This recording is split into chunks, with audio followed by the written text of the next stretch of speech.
Hi,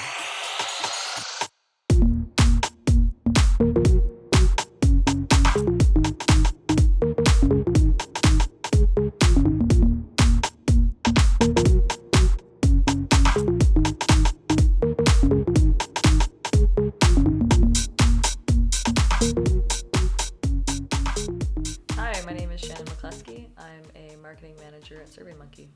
SurveyMonkey is an online survey software and platform that helps people make better decisions with the data that they collect. And my role there is I work for one of the business portfolios called Fluidreview, and I help with their marketing automations. So Fluidreview is an online application management solution. So we help our customers and organizations to streamline and automate the end-to-end process of managing grants, scholarships, awards, fellowships, or any other kind of application-based process. SurveyMonkey is located in Palo Alto, and they have offices in Portland, Dublin, Australia, and in Ottawa, Canada, and that's the office that I'm located in. So my career started when I graduated from the MDEI program, and I got hired to work at a startup, and it was a local Ottawa-based survey software company. And so I worked there as a UX designer, and then I moved into a product owner role over a new product that we were launching. And then about 2 years after I was working there, we got acquired by our competitor. And so they were like the 800-pound gorilla in the room, this massive multinational company. It's like a $10 billion valuation, bought us out. So that was quite shocking and surprising, and immediately my work changed. So we got brought on board, I got brought on board as a marketing specialist, and all of a sudden we started working with actual business tools, and we have new business processes. And then as my career grew and I got to learn these new business tools, it's enhanced my career to where I am now, which is now a marketing automations manager.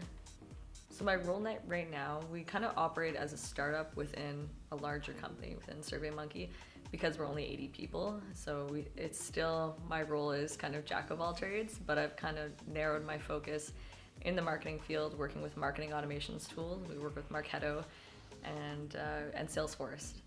And then I'm in charge of sending a lot of the emails, coming up with marketing campaigns and strategies, moving those strategies into Marketo and those processes into Marketo, and automating as much of the marketing that we can so that we can streamline our marketing, find which programs are performing, which ones aren't, and track the ROI and make sure that we're investing in the right marketing dollars. My new role, my marketing goal is to grow our new leads, net new, and from an outbound and an inbound perspective. So from an outbound perspective, we have to generate lists of leads that we want to go after, and it starts with having a really clear definition of who her customer is, and then what kind of messaging, pain points, benefits will resonate with them, and then coming up with a campaign around that.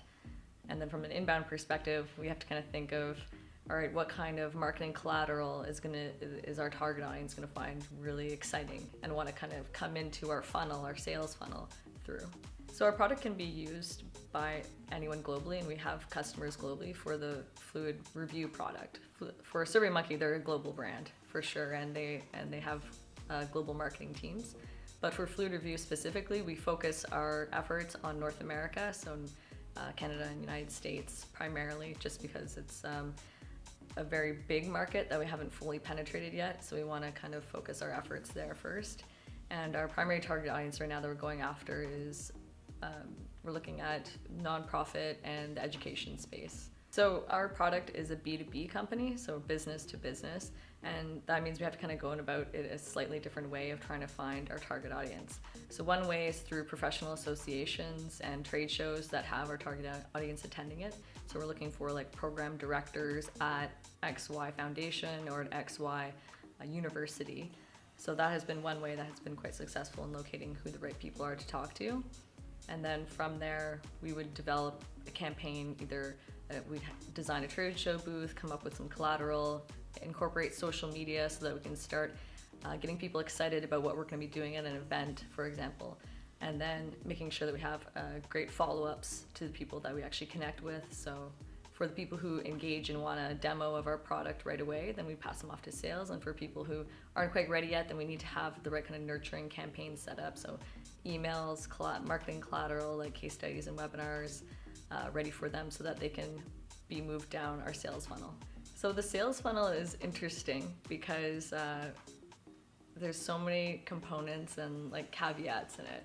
So the typical sales funnel, you start off with the top of the funnel. So it's the people who aren't really aware that they have a pain. And then you have the mid funnel, and those are people who are more aware that they have a pain and aren't quite sure of the solutions that can help save it or help that problem. And then the bottom of the funnel are those people who know that they have a pain and know that they have a solution and they're actively looking for it. So marketing is kind of dealing with the people, like we're trying to attract the people who are either not aware that they have a problem, and we kind of want to create some like lighter, easier to engage content, like maybe it's a quick video, maybe it's something graphical like an infographic that is relevant to them and kind of highlights what their pain point is. And then that would move them to the middle phase of the funnel where they know that they have this pain point, and now they're ready to kind of explore that more. Well, how can I solve that pain point? And that's where you get a bit like more intense marketing collateral. Maybe this is when you have a case study or a white paper, something that the customer is willing to give their information for, so that now you can start tracking that lead. So say they sign up to download a white paper, and then we collect that information and they enter our sales process, and they'd be first identified as a new lead. And then if they go around our website and maybe fill out a pricing form, then in that case they would be contacted by one of our sales team. But if they're not quite ready to go through that sales process yet, we have nurturing campaigns where we'll reach out to them maybe once a week, depending on the type of lead that comes in, to continually put our brand in front of them and give them more reasons to, again, have that pain point resonate, so that they want to come back into our sales process and talk to somebody about that pain and how we can possibly solve that problem. And then of course we have people at the bottom of the funnel. Those are the people who come in, pricing page, and ask for a demo right away, and we know that they're pretty well qualified. And so once those people come into the funnel, depending on what stage they're at, they might be passed off to our sales rep, or they might have the further nurturing. And then once they're passed off to the sales rep, there's obviously further qualifications that happen, such as the BANT, budget, authority, need, timing. So does the lead have the budget? Do they have authority to make the decision? Do they have a real need? And what is their timing? Because if it's longer than 6 months, we don't really consider that a really active lead. So I'd say the differences between a B2B content marketing and a B2C content marketing is that B2C, maybe you're not necessarily always striving to get a sale off of every piece of content that you produce. You might be, it might be you're trying to build followers on Facebook, or just trying to get your brand out there. Whereas I've found, and maybe this is just my own experience, that in B2B, everything is tied down to the sale value. Like how many leads is this bringing in, and how much pipeline is this creating? And so I found anyway, through the B2B, you start to get very more specific about what kind of content you're producing and how this is actually contributing to the business bottom line. Where I found in my own experience in the B2C consumer marketing that it can be a bit more thought leadership focused, more fun. So I found with B2C that you're really relying on the consumer to interpret your messages and then take an action, and you hope that it's very clear. And the way that there's a whole bunch of tools to kind of measure that, like on your, you can get a tool to watch the user on your website and watch them go through the process, and usability becomes like a really key thing. Like how easy is the checkout process? How clear is the communication for them to buy? Whereas I found on B2B, it's no longer just all in the hands of the lead who comes in, because now you have that sales rep creating a relationship, and they can help craft the messaging uniquely to that lead and work with them to kind of reinforce the pain points and reinforce the benefits of the product, so that there's that, you have the messaging on your site, of course, and that matters definitely, because that's going to bring that person through the door to begin with. But then when it comes to purchasing, there's a lot more factors at play, but then there's also a lot more factors taking away from it, because the B2B sales cycle, I guess depending on what kind of product you have, is typically longer, involves many more decision makers, so you need to be ready for all of the reasons not to buy from different people. So yeah, and it's typically a more expensive product. So those would be a big difference. And then when it comes to just working in a B2B or in a B2C environment as a marketing team, it's kind of like whatever you say goes. I know who the customer is, we have the strategy, we're going to market. And then all of a sudden when you're in a B2B, it's like now we have to work with the sales team. And we have our objectives, which is like, oh, we're going to bring in so many leads. And like they have their objective is like, we need to close business. And it's interesting because we've just kind of gone through this exercise where I'm trying to bring into a process into our organization where marketing becomes even more aligned with sales. And how we're doing that is we're saying we're no longer just counting the superficial metrics like how many opens, how many clicks, how many downloads. We want to now be responsible for pipeline. So not just how many opens did this email get, it's how much pipeline did this email create. So pipeline like $50,000 in revenue, that kind of thing. So that marketing has a bigger stake and a bigger contribution to the business, and makes it clear that that tweet we just sent out, while the sales team is like, well, what did that tweet do for me? We can actually, using marketing automations tools and other enterprise technologies, marketing technologies, say, well, this actually created this much revenue. So that's another difference. So where Fluidreview has concentrated most of our content efforts over this past year has been through webinars. So we host live webinars about content related to our different verticals, focusing in on people in different stages of the sales funnel. So for people who are higher up in the sales funnel, we'll start off with maybe a bit lighter content piece or webinar. It's a bit shorter. It goes over some pretty obvious pain points that most people would have. And then we invite them to go to our second kind of webinar where now we're starting to introduce what our solution is along with those pain points. And then we follow it up with, well, now if you've related to this webinar, then the next step is getting a customized demo or something like that. So that we found that content has really worked for us, but that content is not, it doesn't operate in a vacuum. We need other pieces of content around it, such as, okay, well, after the webinar has taken place, well, we want to make sure we get the most out of it. So how do we repurpose that webinar?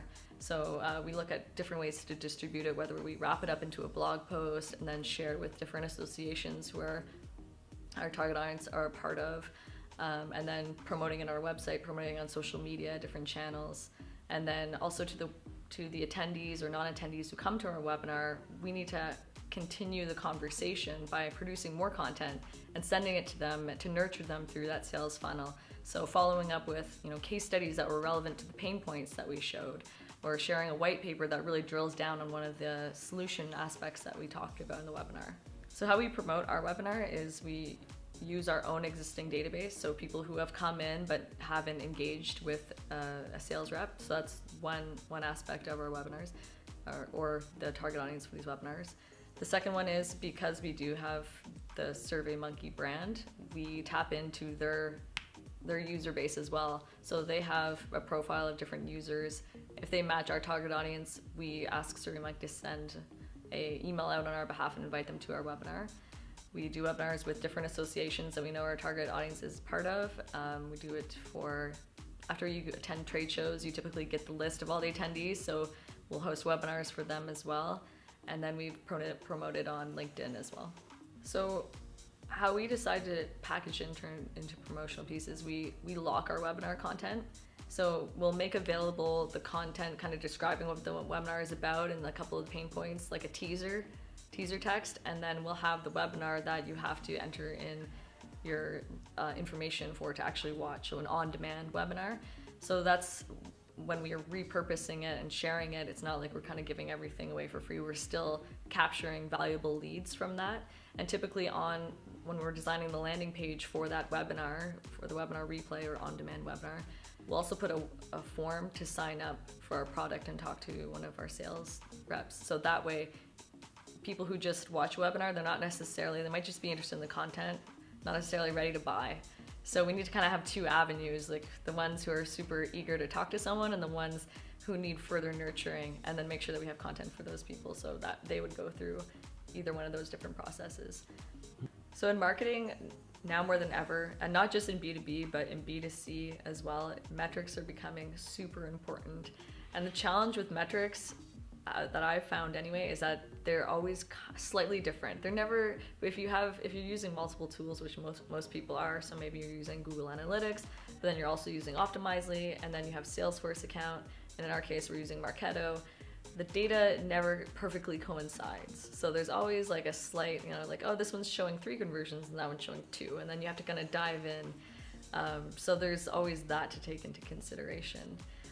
And then within the B2B environment anyway, when you're using such enterprise tools, it's the amount of learning that you have to go through to know how to properly track all of your programs and make sure that, if this lead comes in through the pricing form, well, now that they have the lead source, say pricing form, and now we can track where that lead goes and say, well, this lead originally came in through a pricing form, so we need to attribute whatever revenue, part of it, to this pricing form.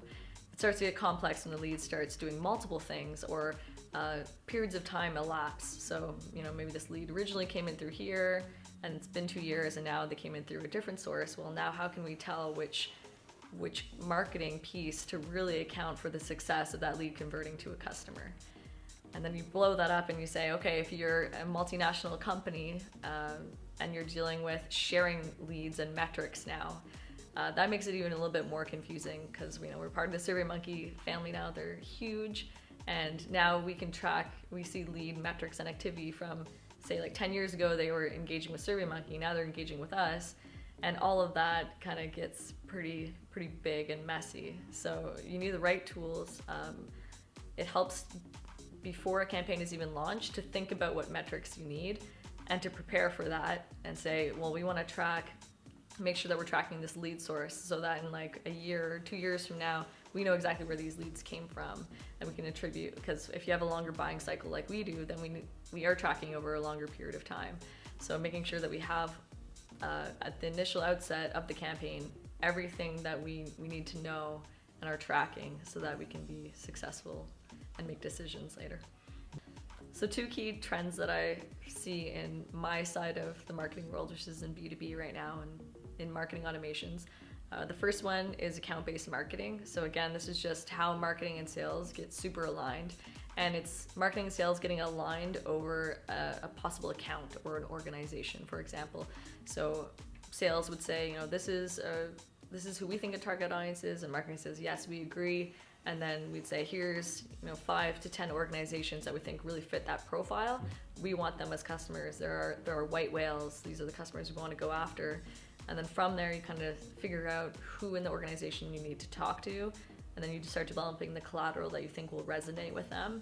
And the question there is, well, how personalized do you get for these 10 organizations, and how can you make it scalable so that it's not just 10 organizations, so that we can have our top 100 organizations that we really want to send these kind of personalized messages to. And then you'd go and follow through with your marketing campaigns, track, and then hopefully by focusing and aligning with your efforts with sales, that you're able to create a campaign through emails, through maybe sales reaching out on LinkedIn or social media or phone, to connecting with maybe that particular lead's director in some cases, like multiple people in the organization. You end up closing that sale. So that'd be one that I'm really excited about.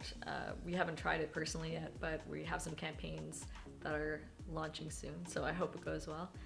And then the next trend that I see in the industry right now is behavioral marketing. So because we have all these analytical tools, these high power tools, tracking leads wherever they go on our site, different mobile devices that your app could be on, there's really so much data that now, instead of just sending generic emails based on time, so it's been 2 weeks, how are things, it's now, we see that you landed on our pricing page and we're going to call you and see how things are going. Or you just downloaded this e-guide, so our follow-up is now going to be, hey, notice that you just checked out this e-guide, blah, blah, blah. So it's just this idea of very timely, relevant, personalized messages. And when I say personalized, I mean going beyond just merged variables, because I find that that type of approach is now just becoming more clutter. That we need to get more specific. The emails need to be about me or about your lead. What did they just do? What would they want to read and see next? So my first biggest lesson is about stakeholder management. So I think that understanding who's part of different decisions that you're making or different projects that you're working on, what are their motivations, how to either motivate them or how to kind of handle them depending on if they're, you know, a supporter or a detractor to your group. And then like how to deal with external clients or external stakeholders, making sure that they get communication. So really that's a big part of it doesn't matter if you're an intro level or if you're a manager or director, you're always going to have stakeholders. And so it's good to think about who they are and how they can influence different projects that you're working on. The next thing that I learned in my career that I've found very valuable, it's actually not in my formal career, but as part of my entrepreneurship that I have been doing. So I've tried to start a couple startups. Haven't been quite successful yet, but I'm holding out that this one is going to be it. And that I've learned you really need to think about creating value. So it's not just how do I make money or how do I get this idea out there, but it's how do I create a product that's going to add value to someone's life. And when you're initially thinking about the product, does this product solve a real pain point? And there's a difference between a perceived and a light pain point and a real pain point. Because I've seen through the course of having these startups that people can have pain, but if it's not enough pain to make them want to take out their wallet, then that's not quite the amount of pain. So you need like burning pain, like I need to solve this, I don't want to throw money at it today kind of pain. So if you're thinking about a startup or in the product side of a business, really, or even just on a marketing side too, it helps to know, well, if you're torn between two different target audiences, you know, this is my target audience or this is this one, it's like, well, which one is really burning with pain? And then how can you create value for them?